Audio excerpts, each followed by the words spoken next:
At the remote prairie settlement of Willow Creek, the dawn burial of 22-year-old Sarah Mitchell left her newborn twins orphaned and unwanted, the townsfolk dispersing quickly from the cemetery, uncomfortable with the burden of two helpless infants. Standing silently at the edge of the burial ground was Thomas Crow Feather, a 35-year-old Apache man who worked as a ranch hand nearby, who stepped forward through the rain, gathering both crying infants against his bare chest, their cries softening as they felt his warmth and steady heartbeat. Before we continue, don't forget to subscribe to the channel, like the video, and comment where in the world you're watching from. Let's go. The rain fell in sheets across the barren cemetery of Willow Creek, Montana. The year was 1887, and death was no stranger to these lands. But this burial felt different. 5 people stood around a hastily dug grave, their faces drawn with discomfort rather than grief. At the center lay a simple pine box containing the body of Sarah Mitchell, a young woman of 22 years who had arrived in town just 3 months prior, her belly swollen with child and her past a mystery to all. No one knew where she had come from or who had fathered her children. She spoke little of herself, renting a small room at the edge of town and working at Maddie's bakery until her time came. And when it did, it took her with it, leaving behind 2 tiny souls who now lay swaddled in a worn basket at the foot of her grave. Reverend Porter's words were brief, carried away by the howling wind that bent the tall grass in waves across the prairie. He closed his Bible with finality, nodding to the 2 men who began shoveling dirt onto the pine box. What of the children? Martha Wilson, the midwife who had delivered the twins, asked, clutching her shawl tighter against the chill. The Reverend glanced at the basket where the infant slept, exhausted from crying. "The Lord will provide," he said, though his tone lacked conviction. Sheriff Donovan adjusted his hat against the rain. "The orphanage in Helena won't take them until they're weaned. Someone will need to care for them until then." "I've got 5 of my own," Martha said quickly. "I can't possibly—" "My wife is ill," the Reverend added. "The saloon girl, Rebecca. Perhaps she could. A woman of her character? Hardly appropriate," Martha scoffed. The small gathering fell silent. The only sound, the wet thud of earth hitting wood and the distant rumble of thunder. One by one, they began to drift away, the sheriff promising to sort something out by nightfall, the Reverend offering prayers, Martha claiming urgent duties elsewhere. None noticed the figure standing beneath the lone pine at the cemetery's edge. Thomas Crow Feather had watched the entire proceeding, rain soaking his long black hair and running in rivulets down his face. He worked at the Coleman Ranch outside town, breaking horses and tending cattle. The townsfolk tolerated him because James Coleman valued his work, but they rarely acknowledged his presence. Thomas had known Sarah, though they'd never spoken. She would nod to him when they passed on the street, the only person in Willow Creek who looked him in the eye.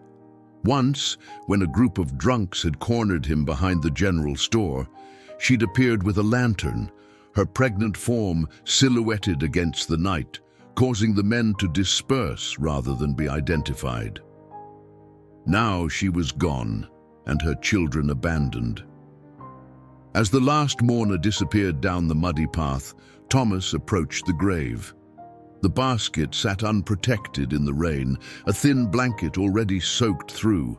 Inside, the twins stirred, their tiny faces puckering as raindrops splashed against their skin. Thomas knelt and lifted the edge of his wool poncho to shield them. They were so small, a boy and a girl with wisps of dark hair plastered to their heads. Their faces were red from crying, their bodies trembling from cold. Without hesitation, Thomas lifted the basket and cradled it against his chest. He had lost his wife and son to smallpox 5 winters ago on the reservation. The pain had driven him to leave his people, seeking solitude and purpose in work that exhausted his body, but never his grief.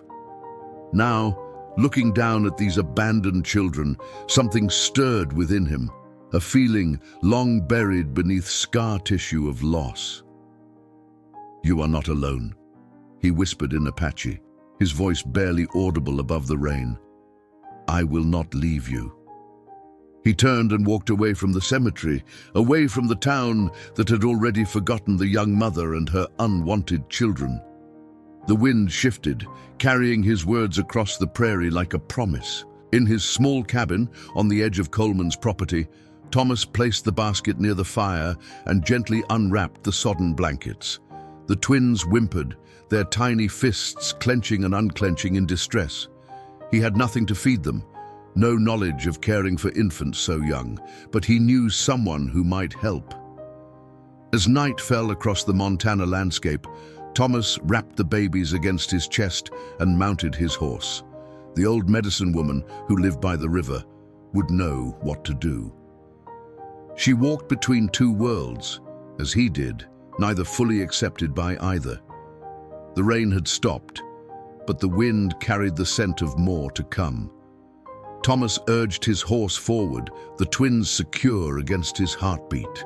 Behind him, lightning flashed over Willow Creek, illuminating the small cross marking Sarah Mitchell's grave, a woman forgotten, but whose legacy would change everything.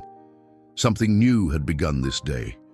Thomas could feel it in his bones, certain as the coming storm. The old medicine woman's cabin sat nestled between two ancient cottonwoods, the soft glow of firelight flickering through its single window. Thomas approached with reverence, the twins stirring against his chest as his horse picked its way through the darkness. The river murmured nearby, a constant conversation with the night. "I knew you would come," Eliza Two Rivers said before Thomas could even dismount.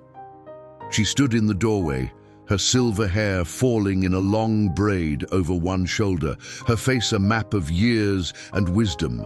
Half Blackfoot, half French-Canadian, she had lived in this valley longer than anyone could remember, healing those who sought her help regardless of their origin. "They need milk," Thomas said simply, sliding from his horse and approaching with his precious burden. Eliza's weathered hands gently pulled back the blanket, her dark eyes softening at the sight of the twins. "Sarah Mitchell's children," she murmured. "The spirits told me of their arrival and of their mother's passing." Inside the cabin, dried herbs hung from the ceiling, their earthy fragrance mingling with wood smoke. Eliza moved with surprising agility for her years, warming water and mixing it with goat's milk from a small ceramic jug. She added a few drops from a dark bottle and stirred. "Honey and chamomile," she explained, "to soothe their bellies and help them sleep." She showed Thomas how to dip a clean cloth into the mixture and let the babies suckle the milk from it. "It is not ideal, but it will sustain them until we find a nursing mother." The little boy took to it immediately, his tiny mouth working frantically at the cloth. The girl was weaker, turning her head away, until Thomas, with hands that could break a wild stallion but now trembled with caution, cradled her more securely. "Like this," Eliza guided, adjusting his hold. "Let her feel your heartbeat. She knows she is safe when she hears it." Thomas felt a tightness in his throat as the baby girl finally began to suckle. Will they survive without their mother's milk? "Many do," Eliza said, "but it will not be easy." She watched him for a long moment. "Why have you taken them, Thomas Crowfeather? The town will not thank you for it." Thomas kept his eyes on the feeding infants. "They left them in the rain," he said, the simple words carrying the weight of his decision. "Like garbage to be washed away." Eliza nodded, understanding the unspoken. Thomas, too, had once been something the white world thought best forgotten. "They will need names," she said. Thomas hadn't considered this. Among his people, names were sacred things, given with purpose and meaning. "I cannot name them. They are not of my blood." "Blood is not the only family, Thomas. You claimed them when no one else would." Outside, the wind picked up, rattling the cabin shutters. Somewhere in the darkness, an owl called 3 times in succession. Eliza's eyes widened slightly. "A message," she whispered. "The spirit world watches these children." Thomas had lived too long between worlds to dismiss her words. The reservation had tried to drive such beliefs from his people, but some things could not be erased. Dawn was breaking when Thomas finally left Eliza's cabin, the twins sleeping peacefully in a new basket she had lined with rabbit fur. He carried a supply of goat's milk, clean cloths, and herbs for their care. The medicine woman had promised to visit his cabin the following day. As he approached Coleman's ranch, the foreman, Luke Harper, rode out to meet him. Thomas tensed, feeling the man's hostile gaze fall on the basket. "What you got there, Indian?" Harper's hand rested casually on his holstered pistol. "Folks in town are saying you stole something from the cemetery last night." "The Mitchell babies," Thomas replied steadily. "No one wanted them." Harper spat on the ground. "Not your place to decide, is it? Sheriff's looking to send them to Helena once arrangements are made. They would have died in the rain." "Maybe that's God's will," Harper said, his eyes cold. "Bastard babies of a drifter woman." Thomas felt rage boil in his blood, but kept his face impassive. "I will care for them until the sheriff comes. Coleman won't like his Indian wrangler playing nursemaid.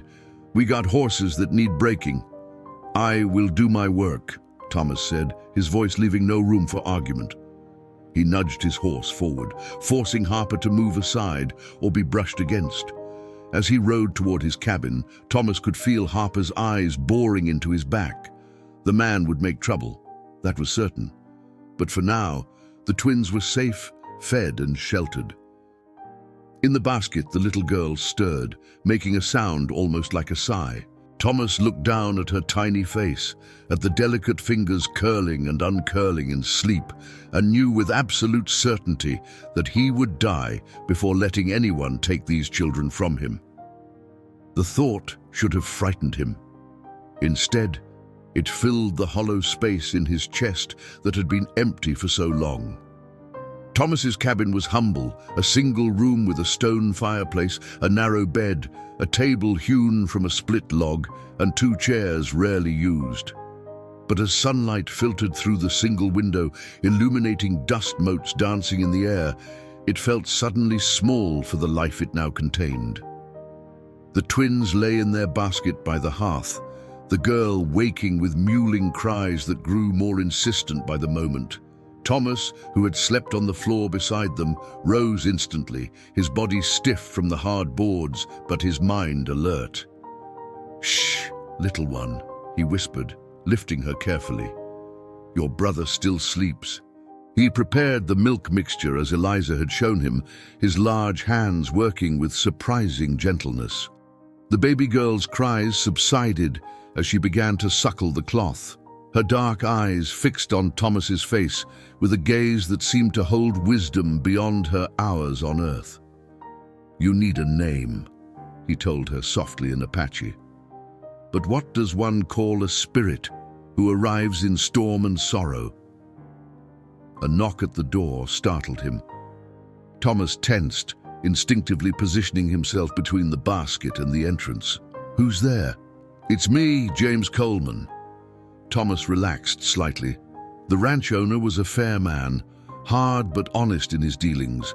He opened the door to find Coleman standing on the porch, his weathered face unreadable beneath his wide-brimmed hat. "Harper tells me you've taken in Sarah Mitchell's orphans," Coleman said, stepping inside without invitation and surveying the cabin with sharp eyes. "Yes." Thomas continued feeding the infant in his arms, refusing to appear apologetic. Coleman approached, looking down at the babies with an expression that softened almost imperceptibly. "Quite small, aren't they?" "But strong," Thomas replied. Coleman nodded, removing his hat. "Harper thinks I should turn you out. Says a savage can't raise white children." Thomas met his employer's gaze steadily. "And what do you think?" Coleman was silent for a long moment, studying the Apache man before him. "I think Harper's a fool more often than not. I also think taking on 2 newborns alone is madness." He sighed. "But I've known you 3 years, Crowfeather. Never seen you back down from something difficult." Relief washed through Thomas, though his expression remained impassive. "I will still break your horses. The babies will not interfere with my work." "See that they don't." Coleman moved toward the door, then paused. "Sheriff's coming out later. Town council's in an uproar about this. Reverend Porter's particularly vocal." "They left them in the rain to die," Thomas said, the quiet words carrying the weight of judgment. Coleman's jaw tightened. "I know.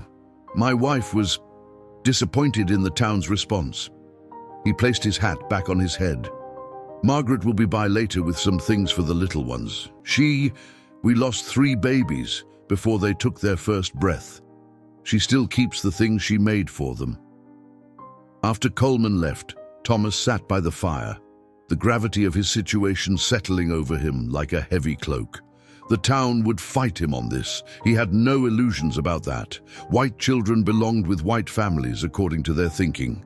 That these particular white children had been abandoned was a detail that would be conveniently forgotten. The baby boy awakened, and Thomas fed him too, marveling at the strength in such tiny fingers as they gripped his thumb. When both babies were fed and changed, Thomas placed them on his bed and built up the fire. He would need to construct proper cradles soon, and find a way to work while keeping them safe. Outside, the sound of approaching hooves announced another visitor. Thomas stepped onto the porch to see Sheriff Donovan and Reverend Porter riding up, their expressions grim. "Thomas Crowfeather," the sheriff called, dismounting with a grunt. "We've come about the Mitchell infants." "They are sleeping," Thomas replied, crossing his arms. The Reverend, a thin man with cold eyes, remained on his horse, looking down his nose at Thomas. "These children require proper Christian care, not whatever heathen practices you might inflict upon them." Thomas's face remained impassive, though anger flared in his chest. "They require milk, warmth, and attention. I have provided what the town would not." "Now see here," Sheriff Donovan stepped forward. "There was a plan to send them to Helena." "They would have died before morning," Thomas interrupted. "You all left them in the rain beside their mother's grave."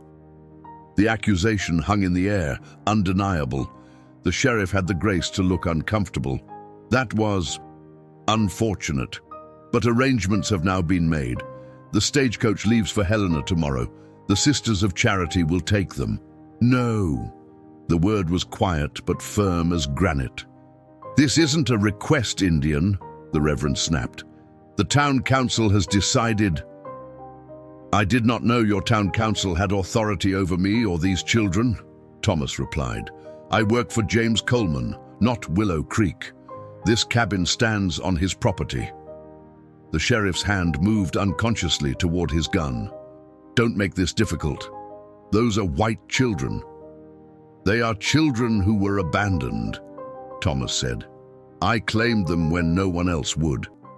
By the laws of my people, that makes them mine." "Your people's laws don't apply here," the Reverend said coldly. From inside the cabin came the cry of an awakening infant. The sound seemed to sharpen the tension between the men. "We'll return tomorrow," the sheriff said finally, "with papers from the territorial judge if necessary. Think carefully about your position here, Crowfeather. You're one Indian against an entire town."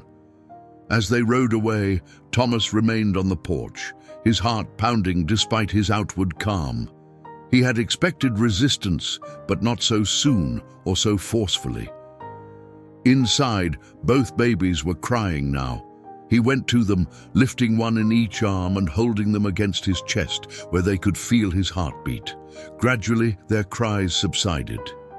"You are safe," he told them, though he wondered if the words were true. "I will not abandon you." Margaret Coleman arrived as the afternoon shadows lengthened across the valley. She was a sturdy woman with kind eyes and graying hair tucked beneath a practical bonnet. The wagon she drove contained a wooden cradle, bundles of cloth diapers, tiny gowns sewn from soft flannel, and 2 bottles with rubber nipples ordered years ago from a catalogue in hopeful anticipation. Thomas watched as she efficiently reorganized his cabin, showing him how to change and swaddle the twins properly, demonstrating the bottles that would be easier than the cloth method. "I've brought enough milk from our goats to last a day or 2, she said, her voice matter-of-fact, though her hands trembled slightly when she touched the babies. "I can send Daniel with fresh milk each morning." "You are very kind, Mrs. Coleman," Thomas said, uncomfortable with accepting such charity, but knowing the twins' needs came first. Margaret paused in her work, fixing him with a direct gaze. "It's not kindness, Mr. Crowfeather. It's decency, something in short supply in Willow Creek these days." She sighed, smoothing a blanket in the cradle. "James told me about the sheriff and Reverend Porter. The town council meets tonight to discuss your situation." Thomas nodded, unsurprised. "They want to take the children." "Yes, the Reverend has been particularly vocal, says it's unnatural for—" She hesitated. "For a savage to raise white children," Thomas finished for her. "I have heard such words before." Margaret's face flushed with embarrassment. "Not everyone shares that view, but those who do speak the loudest." She hesitated. "Have you named them?" Thomas looked at the twins, now sleeping peacefully in the cradle she'd brought. "I am not sure it is my place." "Someone must," Margaret said softly. "They can't be the Mitchell twins forever." Thomas nodded slowly. "The boy is strong, eager. The girl is—" He searched for the words. "Quieter, but watches everything. Like an owl." Margaret smiled. "You've noticed their natures already." After she left, Thomas sat beside the cradle, thinking about names. Among his people, names carried power and meaning. They could shape a destiny, honor an ancestor, recognize a quality of spirit. These children deserved names that would protect and guide them. The light was fading when he heard riders approaching again. Standing on the porch, Thomas saw 5 men approaching: James Coleman, Sheriff Donovan, Reverend Porter, Judge Wilson from the county seat, and Luke Harper, the foreman whose hand rested too casually near his gun. "Thomas," Coleman called, his face grim. "The judge wants to speak with you." Judge Wilson, a corpulent man with a beard yellowed by tobacco, dismounted with difficulty. "We've had an emergency session of the town council," he wheezed, "concerning the Mitchell orphans." Thomas stood immovable as stone. "They are sleeping. The council has determined that the children must be remanded to the territorial orphanage in Helena," the judge continued, producing an official-looking document. "This order compels you to surrender the infants to Sheriff Donovan immediately." "No." Thomas's voice was quiet but firm. The Reverend's face reddened. "This is not a negotiation, heathen. Those are white children." "Who were abandoned," Thomas interrupted. "I took them when no one else would. I have fed them, kept them warm, given them shelter." "And we appreciate your temporary assistance," Judge Wilson said with a dismissive wave of his hand. "But proper arrangements have now been made. The stagecoach leaves at dawn." James Coleman cleared his throat. "Judge, if I may, the children are well cared for here. My wife and I are providing milk and supplies. Perhaps there's no need to separate them." "James!" the Reverend hissed. "You can't possibly suggest letting an Indian raise Christian children." "Those babies are 3 days old," Coleman replied firmly. "They need food and warmth, not catechism." Luke Harper spat into the dirt. "Boss, this ain't right. Everyone knows Indians steal white children. They're savages." Thomas's hands clenched at his sides, but he kept his face impassive. "I have stolen nothing. I saved what others discarded." The judge looked uncomfortable. "Nevertheless, the law is clear. These children must be placed with their own kind." "And what kind is that?" Thomas asked quietly. The kind that leaves newborns in the rain to die? Or the kind that shows compassion? A tense silence followed. Sheriff Donovan shifted his weight, hand moving closer to his pistol. "Don't make this difficult, Crowfeather. We have the law on our side." "Then enforce your law," Thomas said, stepping back and blocking the doorway with his body. "But know that I will defend these children as if they were my own blood." The threat hung in the air, unmistakable. Luke Harper's eyes gleamed with anticipation, his hand now resting openly on his holstered gun. "There's no need for violence," Coleman interjected quickly. "Judge, might I suggest a compromise? Give Thomas 1 month with the children. If by then he proves unable to care for them properly, they can be sent to Helena. The orphanage will still be there in a month." Judge Wilson hesitated, looking from Thomas's resolute stance to the Reverend's furious expression. Finally, he sighed. "Very well, 1 month. But there will be weekly inspections by the sheriff and Mrs. Wilson to ensure proper care. And Christian instruction," the Reverend added emphatically. 1 month, the judge repeated, ignoring Porter. "After that, the council will make its final decision." As they rode away, Coleman remained behind. "That's the best I could do," he said quietly. "Make the most of this month, Thomas." Thomas nodded, gratitude in his eyes, though he couldn't find the words to express it. "The town will be watching," Coleman warned. "Give them no reason to doubt you." That night, as moonlight spilled through the cabin window, Thomas whispered to the sleeping infants, "1 month to change minds, hardened by years of hatred. 1 month to convince them that love knows no color." He touched each tiny face gently. "But I will not fail you. This, I promise." In the distance, a wolf howled, a lone voice against the vast Montana night, and Thomas felt it as a kindred spirit, alone but unbowed. The first week passed in a blur of sleepless nights and constant vigilance. Thomas learned that caring for 2 newborns consumed every moment, every ounce of strength. The twins ate every 2 hours, day and night, their tiny bodies demanding nourishment to grow. Between feedings came changing, washing, comforting, and the endless cleaning of bottles and cloths. Yet somehow, Thomas still managed his work at the Coleman Ranch. He rose before dawn, strapped the babies against his chest in a carrier fashioned from one of Margaret's shawls, and broke horses while they slept, their small forms rising and falling with his breathing. When they woke hungry or distressed, he would pause, feed them by the corral, and continue his work. The ranch hands watched from a distance, some with open scorn, others with grudging curiosity. Only Daniel, the Coleman's teenage son, approached without judgment, bringing fresh goat's milk each morning and lingering to watch the twins. "They're getting bigger already," he observed on the 5th day, reaching out a tentative finger to touch the boy's tiny hand. Thomas nodded. "They eat well." "Have you named them yet?" Daniel asked, smiling as the baby gripped his finger with surprising strength. "Soon," Thomas replied. He had been thinking about names constantly, weighing their power and meaning, names that would be bridges between worlds, not barriers. That afternoon, Eliza Two Rivers visited, bringing herbs and knowledge. She examined the twins carefully, nodding with approval. "You have done well," she told Thomas. "They thrive despite their difficult beginning." "The town council has given me 1 month," Thomas said, watching as Eliza rubbed a salve of her own making on the girl's slightly reddened skin. The old woman's hands paused. 1 month to prove what?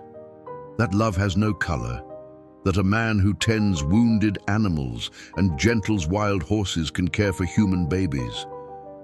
She shook her head. "Their minds are made before they see." "Not all," Thomas said quietly, thinking of the Colemans, of young Daniel, even of Sheriff Donovan, who had looked uncomfortable with the judge's decree. "No, Not all, Eliza conceded, which is why you must name these children. Names have power. They create bonds that are not easily broken. After she left, Thomas took the twins outside into the fading daylight. The air was warm, scented with pine and wildflowers. He laid them on a blanket in a patch of soft grass, watching as their eyes tracked the movement of leaves against the sky. "You need names," he told them softly in Apache. "Names to protect you. Names to make you real to those who would see you only as burdens." The boy kicked his legs vigorously, his face scrunching in what almost looked like a smile.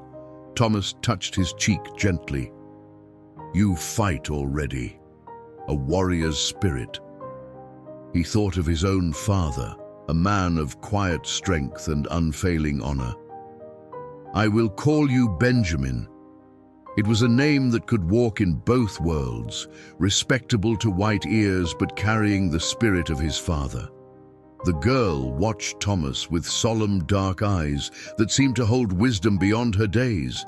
She reminded him of the night owl, observant, patient, seeing what others missed in darkness. "And you, little one, you will be Emma." The name had been his mother's before the reservation, before they forced English names upon his people. Emma, meaning whole or universal in the white man's tongue, a good name for a child of two worlds. "Benjamin and Emma," he said aloud, feeling how the names fit them already. "You are no longer nameless. You are no longer unwanted." The sun was setting when he heard hooves approaching.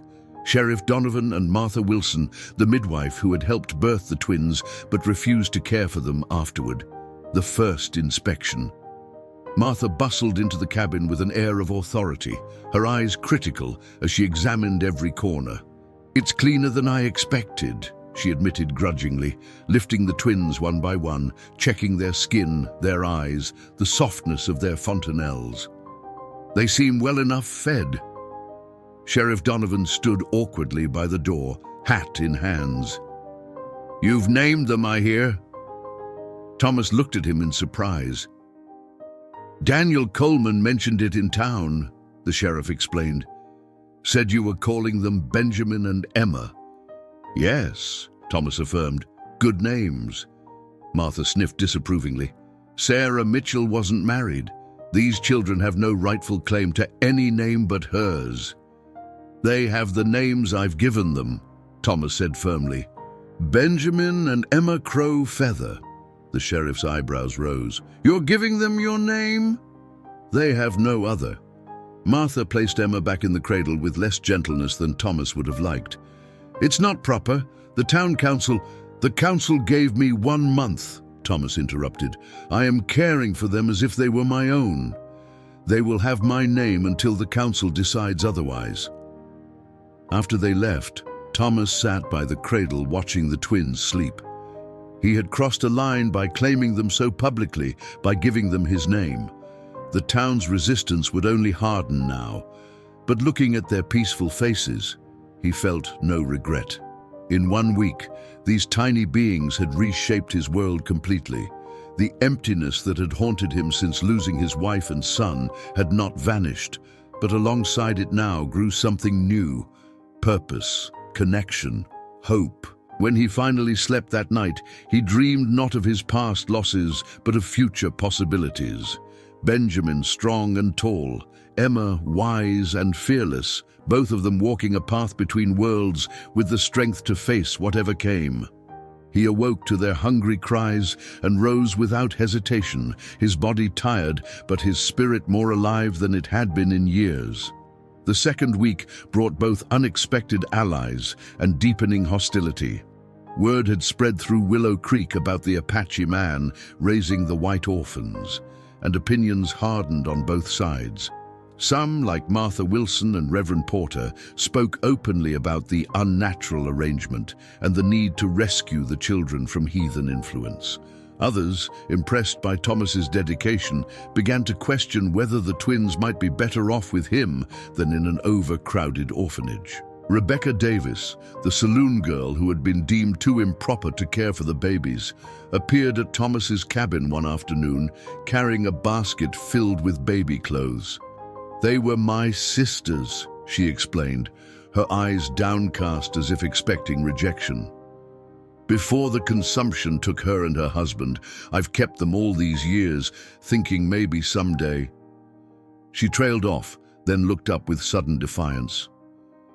"Martha Wilson might think I'm not good enough to help, but those babies deserve better than that old witch's judgment." Thomas accepted the gift with quiet dignity. "Thank you. Benjamin and Emma will use them well." Rebecca's eyes widened at the names. "You've named them proper." She reached out tentatively, and when Thomas nodded permission, she stroked Emma's cheek with a gentle finger. "Hello, little Emma. Aren't you a beauty?" After she left, Thomas added her small offerings to the growing collection of items the twins had accumulated. Margaret Coleman had brought more supplies, and even some of the ranch hands had contributed. A whittled wooden rattle, a tiny blanket, a soft buckskin toy stuffed with wool.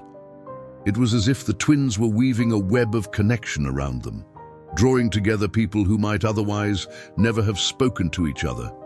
But not everyone was softening. Luke Harper and several men from town began riding past Thomas's cabin at odd hours, shouting insults and occasionally firing shots into the air to wake the babies. Thomas endured their harassment silently, though his hand itched for the rifle he kept above the door. He would not give them the satisfaction of seeing him react, nor the excuse they sought to take more direct action.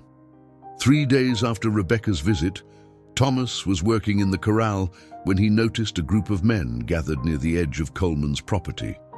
Reverend Porter was among them, gesturing emphatically as the others nodded.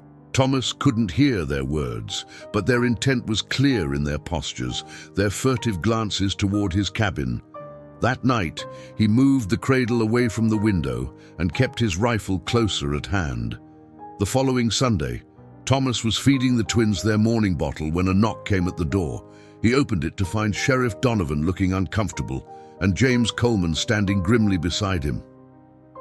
"There's been talk," the sheriff said without preamble. "Some men in town are planning to take matters into their own hands. They don't want to wait for the council's decision." "Luke Harper's been drinking and talking too much," Coleman added. "Says it's a crime against nature, letting those children stay with you. Says something needs to be done." Thomas felt cold dread settle in his stomach, but his voice remained steady. "When?" "Tonight, most likely," the sheriff said. "I can post a deputy, but—" He hesitated. "But you can't stop the whole town if they decide to come," Thomas finished for him. Coleman looked troubled. "I've spoken with Margaret. We think it would be best if you and the twins stay at the main house for a few days, just until things calm down." Thomas's pride warred with his concern for the babies. "I will not run from them." "It's not running," Coleman argued. "It's protecting the children."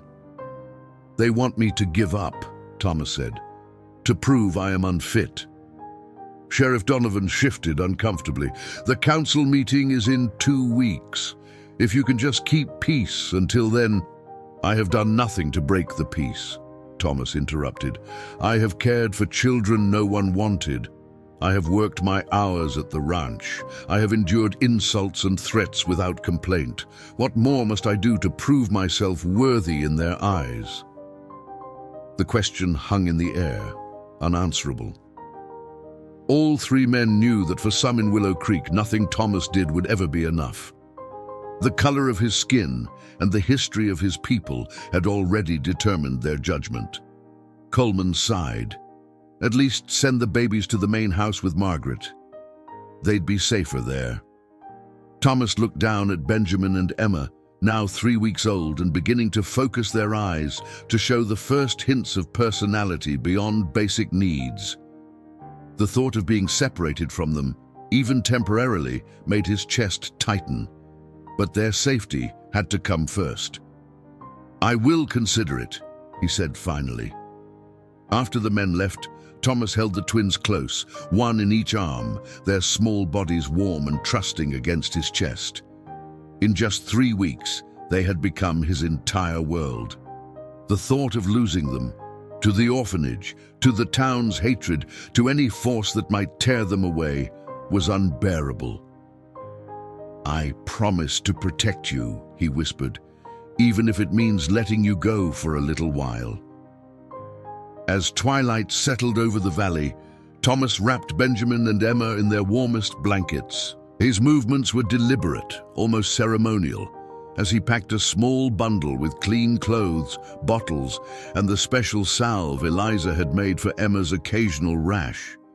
Each item was placed with care, his fingers lingering as if reluctant to break contact with anything that belonged to the twins. Margaret Coleman waited outside in the wagon, her face etched with concern and sympathy. "It's just for a few days, Thomas," she reassured him as he placed the babies in the padded basket she had prepared. "Until the sheriff can talk some sense into those fools." Thomas nodded, not trusting his voice to remain steady. Benjamin squirmed in the basket, his tiny fists waving in the cooling air. Emma lay still, her dark eyes fixed on Thomas's face, as if memorizing his features. He touched each of their heads gently, a blessing and a promise. "I will come at first light," he told Margaret, "to help with their feeding." She nodded, arranging the blankets more securely around the infants. "James will have a man keep watch on your cabin tonight. If there's any trouble, I can defend myself," Thomas said quietly. Margaret's eyes clouded with worry. "That's exactly what I fear, Thomas. If you raise a hand against any of them, even in self-defense, I know." He stepped back from the wagon, his jaw tight. "Go now, before it gets dark."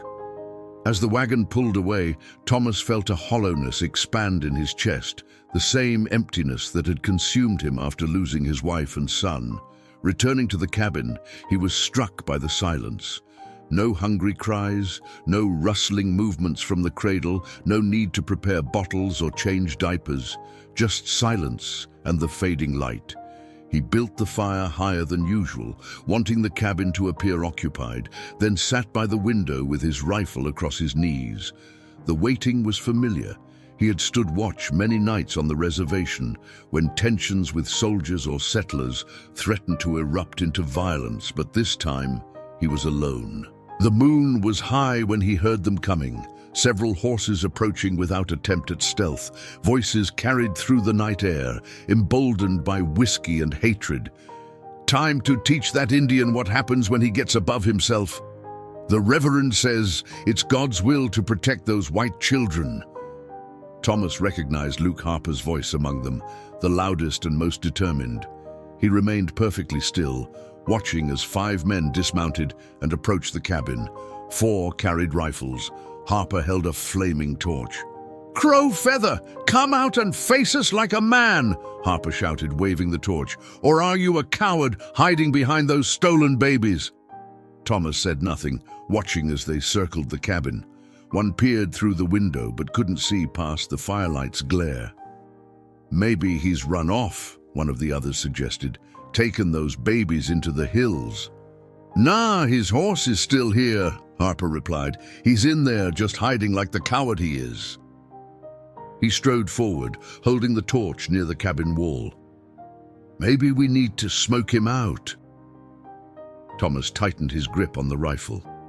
He had promised Coleman not to provoke violence, but he would not allow them to burn him out. Just as Harper brought the torch closer to the wooden wall, hoofbeats sounded on the path. Sheriff Donovan rode into the clearing, accompanied by 2 deputies and James Coleman. "That's enough, Harper," the sheriff called out. "Put that torch down before you do something you'll regret." Harper turned, his face twisted with drunken defiance. "We're just having a conversation with the Indian, Sheriff. No law against that. Threatening to burn down a man's home goes well beyond conversation," Coleman said coldly, dismounting. "Especially when that home is on my property." "Where are the babies?" one of the men asked, looking around as if expecting to find them hidden nearby. "What's he done with them?" "The children are safe," Sheriff Donovan replied. "And none of your concern." Harper spat on the ground. "The hell they aren't. Those are white babies. They belong with their own kind." "Their own kind abandoned them at birth," Thomas said, stepping onto the porch, rifle held casually at his side. "I did not." The sudden appearance of the Apache man startled the group. Harper recovered quickly, his face flushing with anger. "You've got no right to them. The council's going to take them away anyway. We're just speeding things up." "The council hasn't decided anything yet," Coleman interjected. "And if I hear that any of you have threatened Thomas or those children again, you'll answer to me before you answer to the sheriff." He stared pointedly at Harper. "That includes your job at the mill, Luke." The standoff continued for several tense moments before Harper finally lowered the torch, cursing under his breath. "This isn't over," he muttered, glaring at Thomas. "Those babies deserve better than a savage." As the men rode away, escorted by the deputies, Sheriff Donovan lingered. "You should come to town for a few days, Thomas. Stay at the jailhouse if need be." Thomas shook his head. "This is my home. I will not be driven from it." After they left, Thomas returned to his vigil by the window. Sleep was impossible now, his mind filled with images of Benjamin and Emma. Were they sleeping peacefully? Would they miss his presence? Would they even remember him if the council decided to send them away?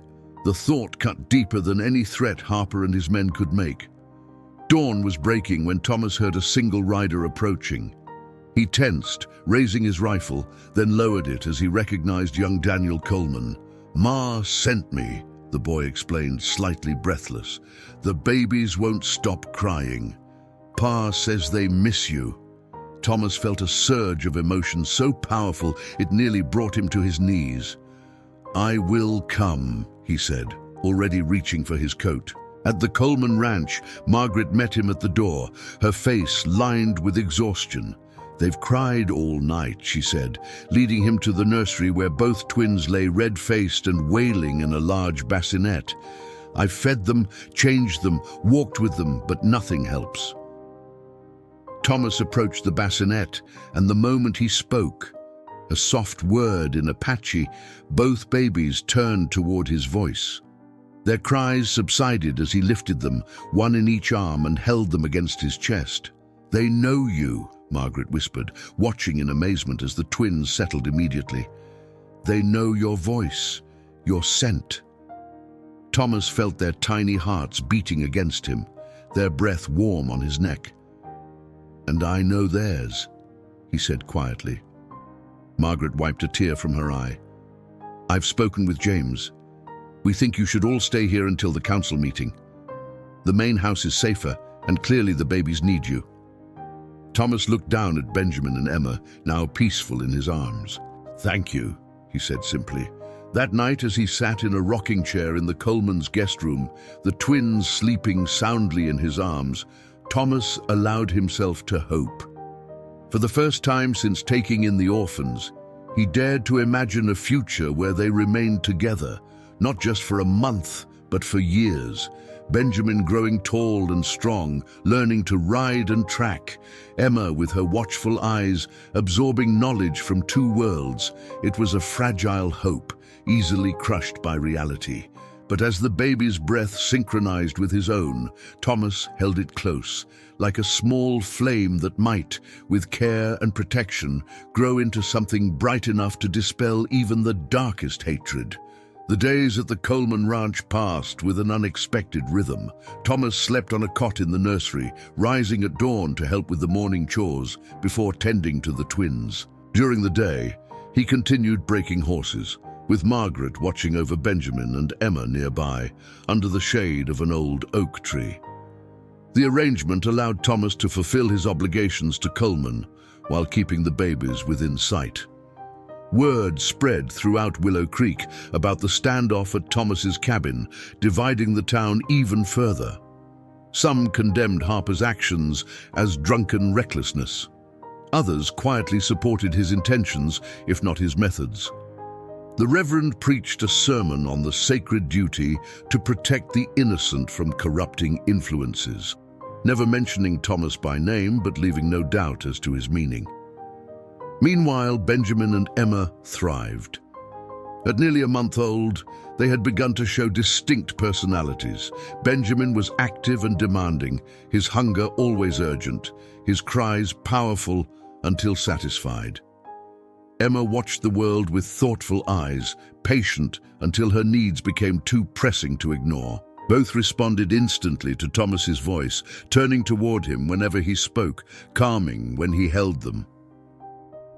"It's remarkable," Margaret commented one afternoon as she watched Thomas expertly change Benjamin's diaper while speaking softly to him in Apache. "I've never seen babies bond so quickly with anyone, not even their own parents sometimes." Thomas secured the cloth with a careful pin. "They have no one else," he said simply, "and I have promised never to leave them." The afternoon before the council meeting, unexpected visitors arrived at the Coleman Ranch. Thomas was in the corral, working with a particularly stubborn Mustang, when he saw Sheriff Donovan's wagon approaching. Beside him sat Judge Wilson, looking uncomfortable in the summer heat, and a woman Thomas didn't recognize, tall, severe, dressed in a dark traveling suit despite the warm weather. James Coleman met them in the yard, exchanging words Thomas couldn't hear before leading them toward the house. Thomas continued his work, but his mind was elsewhere, anticipating yet another challenge to his guardianship of the twins. An hour later, Margaret came to the corral. "They want to see you at the house," she said, her expression giving nothing away. "I'll stay with the babies." Inside, Thomas found the visitors seated in the Coleman's parlor. The unknown woman surveyed him with sharp, assessing eyes as he entered. "Thomas, this is Miss Harriet Blackwood from the Territorial Child Welfare Bureau in Helena," Sheriff Donovan explained. "She's here about the Mitchell twins." Miss Blackwood adjusted her spectacles. "Mr. Crow Feather, I understand you've been caring for 2 orphaned infants for the past month against considerable opposition." Thomas stood straight, meeting her gaze directly. "Yes. I've been sent to evaluate the situation before tomorrow's council meeting," she continued, "to provide an objective assessment for the territorial court should the matter progress that far." Judge Wilson cleared his throat. "Miss Blackwood will need to examine the children and your living arrangements. She has extensive experience in placing orphans in suitable homes." Thomas understood the implied threat. This woman had the power to influence not just the council's decision, but potentially a higher authority's ruling as well. "The babies are in the nursery," he said. "I will take you to them." As they walked, Miss Blackwood studied Thomas with undisguised curiosity. "Sheriff Donovan tells me you were married once, with a child of your own." The personal question caught Thomas off guard. He rarely spoke of his past loss. "Yes, they died of smallpox 5 winters ago." "I'm sorry," she said, and seemed genuinely to mean it. "And you've been alone since then?" "Until now," Thomas replied. In the nursery, Margaret was singing softly to the twins, who lay awake in their bassinet. Miss Blackwood approached, her face softening slightly at the sight of the babies. "They've grown well," she commented, examining them with professional efficiency. "No signs of neglect or distress." She turned to Thomas. "May I see where they normally live?" The inspection of Thomas's cabin was thorough. Miss Blackwood examined everything: the cradle, the supply of diapers and clothes, the stock of goat's milk, the cleanliness of the bottles. She made notes in a small book, her expression unreadable. "You keep a tidy home," she remarked, running a finger along a shelf free of dust. "Many men living alone wouldn't bother." "The babies need cleanliness," Thomas said. Miss Blackwood nodded, continuing her inspection. She paused at the small box containing the few possessions Sarah Mitchell had left behind: a worn Bible, a silver hairpin, a faded photograph of a young couple. "You've kept these for the children," she observed, "so they'll know something of their mother." "They have a right to their beginning," Thomas replied. Before leaving, Miss Blackwood asked to speak with Thomas alone. They stood on the porch of his cabin, the late afternoon sun casting long shadows across the valley. "Mr. Crow-Feather, I must be frank with you," she said, closing her notebook. "The territorial statutes are clear regarding the placement of orphaned white children. There is a strong presumption in favor of placing them with families of their own race and faith." Thomas felt the familiar weight of inevitability pressing on his chest. No matter what he did, how well he cared for Benjamin and Emma, the law was not written for men like him. However, Miss Blackwood continued, surprising him, the statutes also emphasize the best interests of the child above all other considerations. And it is evident to me that these infants have formed a strong attachment to you. She adjusted her spectacles, choosing her words carefully. "I have visited many orphanages in my work, Mr. Crow-Feather. The Sisters of Charity do their best, but 2 more babies in their already overcrowded nursery." She left the sentence unfinished, but Thomas understood. Benjamin and Emma would receive care at the orphanage, but not love, not the focused attention he could give them. "What will you tell the council?" he asked. "I will give them my professional assessment," she replied, offering no further details. "The meeting is at noon tomorrow. I suggest you prepare to state your case clearly and calmly. There will be those eager to provoke you into displaying the very savagery they believe inherent in your nature." As the visitors departed, Thomas stood watching until their wagon disappeared down the road. He felt a strange mixture of hope and dread. Miss Blackwood had not been as dismissive as he'd expected, but neither had she given him any assurance. That evening, as he fed the twins their last bottle before sleep, Thomas spoke to them in a mixture of Apache and English, telling them stories of his childhood in the mountains, of his father's wisdom and his mother's strength. He told them of the eagle's flight and the wolf's loyalty, of the stars that guided travelers home and the rain that brought life to the desert. Whether they understood or not didn't matter. It was the sound of his voice they knew, the love in his touch they responded to. And if tomorrow was to be their last day together, he wanted to give them these stories as a final gift, seeds of knowledge that might someday, somehow, take root in their memories. "Whatever happens," he whispered as they drifted to sleep, "you will always be Benjamin and Emma Crow-Feather in my heart." Willow Creek's town hall was little more than a large room above the general store, but today it seemed to Thomas like the most imposing structure he had ever entered. Wooden benches had been arranged in rows, already filled with townspeople whose conversations fell to whispers as he walked in with Benjamin and Emma cradled in his arms. Margaret Coleman walked beside him, a silent but resolute ally. At the front of the room, a long table had been set up where Judge Wilson, Sheriff Donovan, Reverend Porter, and 3 other town elders sat with grave expressions. Miss Blackwood was seated slightly apart, her notebook open before her, her face impassive. "Please be seated," Judge Wilson announced, banging a small gavel to bring the room to order. "This special session of the Willow Creek Town Council is now in session. We are here to determine the final disposition of the orphaned Mitchell twins." Thomas sat in the front row, the babies quiet against his chest. He could feel the weight of every stare, the judgment in each whispered comment. James Coleman sat on his other side, while several ranch hands had positioned themselves strategically around the room. A subtle but clear message of support. Reverend Porter spoke first, rising with Bible in hand. "These innocent Christian children require proper upbringing in the faith of their mother. While Mr. Crow-Feather's temporary assistance may have been necessary in the immediate crisis, continuing such an arrangement flies in the face of natural order and divine providence." Several voices murmured in agreement. From the back of the room, Luke Harper called out, "Here, here." Judge Wilson called for order, then nodded to Miss Blackwood. "The council has requested an objective assessment from the Territorial Child Welfare Bureau. Miss Blackwood, if you would share your findings."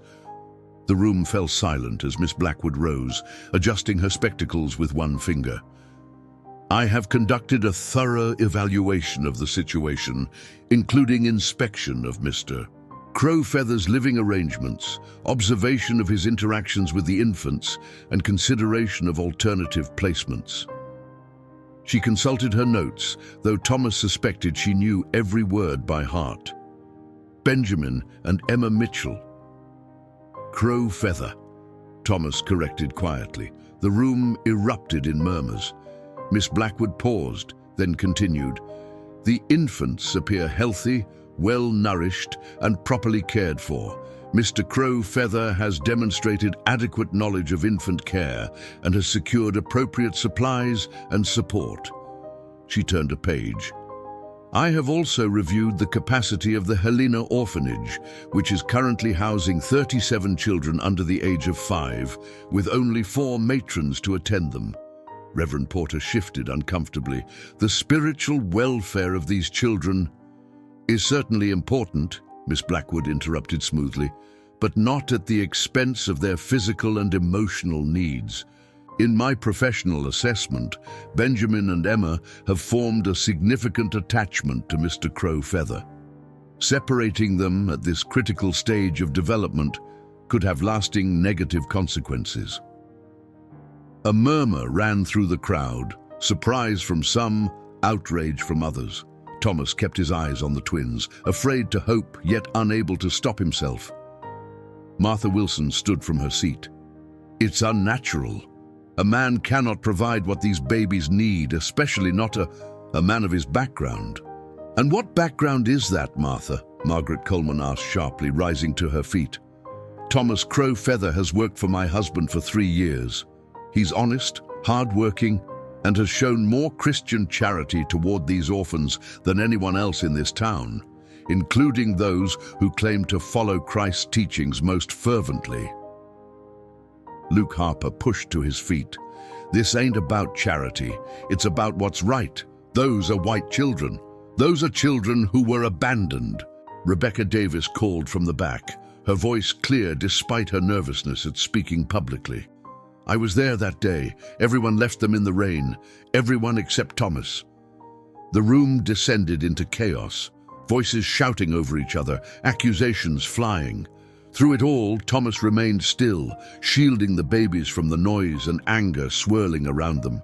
Finally, Judge Wilson banged his gavel repeatedly. "Silence! This is not a free-for-all!" When order was restored, he looked at Thomas. "Mr. Crowfeather, you have remained quiet. Do you wish to address the council?" Thomas rose slowly, the twins secure in his arms. The room fell silent as he stepped forward. Benjamin chose that moment to wake, blinking up at Thomas with perfect trust in his eyes. Emma remained asleep, her small hand clutching the edge of Thomas's shirt. "I did not seek these children," he began, his voice low but carrying to every corner of the room. "They were left with no one to claim them, like unwanted things. In my tribe, all children are sacred gifts, regardless of whose blood they carry. I took them when no one else would. I named them when they were nameless.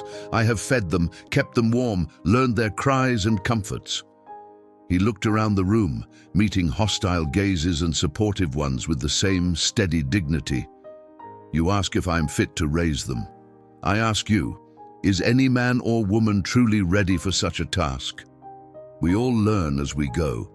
I have learned to prepare bottles in darkness, to change diapers with one hand, to comfort 2 crying infants at once. I have learned that Benjamin prefers to sleep on his stomach, though I place him on his back for safety. I have learned that Emma watches the shadows of leaves on the wall as if they tell her stories." His voice softened. "These are not just any children to me. They are Benjamin and Emma Crowfeather. They are my son and daughter in every way except blood. And if you take them from me, you will be taking children from a father who loves them, not placing orphans in a better home." As he finished speaking, a ray of sunlight broke through the windows, falling across the twins' faces. Benjamin gurgled softly, a sound almost like laughter, while Emma's eyes opened, dark and solemn as they fixed on Thomas's face.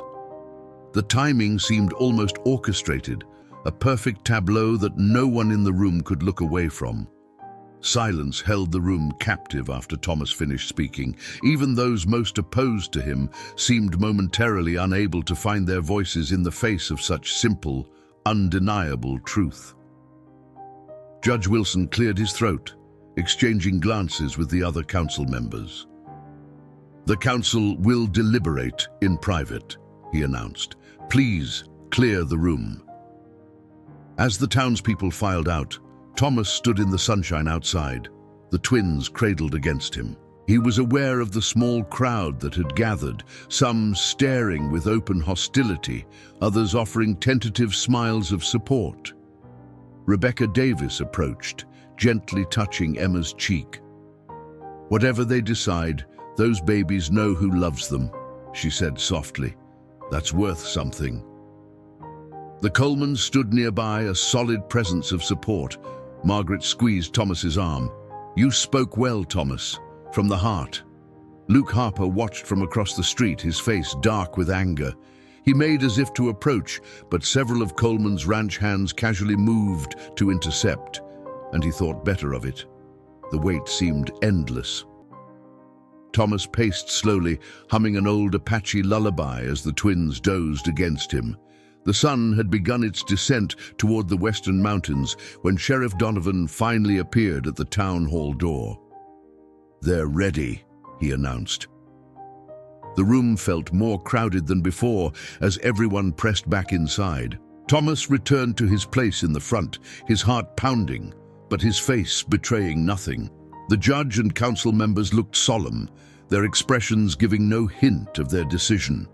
Judge Wilson cleared his throat. "After careful consideration of all testimony, including the professional assessment of Miss Blackwood and the evident bond between Mr. Crow-Feather and the Mitchell twins, this council has reached a decision." The room held its breath. By a vote of 4-2, the council grants temporary guardianship of Benjamin and Emma Mitchell to Thomas Crow-Feather with the following conditions. First, the children will receive regular Christian instruction from Reverend Porter. Second, quarterly inspections will be conducted by the Territorial Child Welfare Bureau. Third, this arrangement will be reviewed annually until the children reach the age of majority. A collective gasp rippled through the room. Reverend Porter's face flushed with anger, while Martha Wilson pressed her handkerchief to her mouth in dismay. From the back came Luke Harper's voice, raw with outrage. "This is an abomination!" "The decision is final," Judge Wilson stated firmly, banging his gavel. "This council is adjourned." Thomas stood motionless, barely comprehending the words. It wasn't until Margaret embraced him, carefully mindful of the babies, that the reality began to sink in. They would stay with him. Benjamin and Emma would remain his children. Outside, the town had divided itself physically just as it had philosophically, supporters on one side, opponents on the other. As Thomas emerged with the twins, Rebecca Davis, the Colemans and others moved protectively around him. Luke Harper and his allies glared from across the street. "This isn't over, Indian," Harper called. "Those children deserve better." James Coleman stepped forward. "Those children have exactly what they deserve, Harper. Someone who loves them enough to fight for them. Now go home before you embarrass yourself further." The confrontation seemed poised to escalate when Benjamin, perhaps disturbed by the raised voices, began to cry. The sound, so small yet so commanding, drew everyone's attention. Thomas turned away from Harper, focusing completely on comforting his son. The simple act, a father soothing his child, seemed to deflate the tension, rendering the argument suddenly petty and inconsequential. One by one, the crowd dispersed until only Thomas and the Colemans remained. "Let's go home," Thomas said quietly. 5 years passed, bringing changes to Willow Creek and its inhabitants. The railroad came, bringing new settlers, new ideas, and gradually diluting the town's resistance to difference. The quarterly inspections became a formality, then were eventually discontinued altogether. The requirement for Christian instruction remained, but over time, Reverend Porter's dogmatic approach softened as he watched the twins grow into kind, thoughtful children who asked questions that made him reconsider his own rigid beliefs. Benjamin grew into a sturdy boy with his mother's coloring but Thomas's quiet strength. He had a gift with horses that surpassed even his father's, whispering to them in a mixture of Apache and English that seemed to transcend language. Emma, true to her name, developed into a keen observer of both worlds. She learned Apache traditions from Thomas and Eliza Two Rivers while excelling in the town school, often mediating between white and indigenous children with an instinctive diplomacy. On their 5th birthday, Thomas took them to Sarah Mitchell's grave for the first time. It was a beautiful autumn day, the aspens shimmering gold against the blue Montana sky. He had maintained the gravesite over the years, planting wildflowers that now bloomed in vibrant clusters around the simple headstone. "This is where I found you," he told them, kneeling between his children. "Where your first journey ended and our journey together began." Benjamin touched the headstone curiously. "Did our mother love us?" Thomas nodded. "With her last breath, she gave you life. That is the greatest love." Emma, ever thoughtful, looked up at him. "But you chose us, Father, when no one else would." Thomas felt his heart swell with emotion. "And you chose me, little owl. You both did, though you were too small to know it."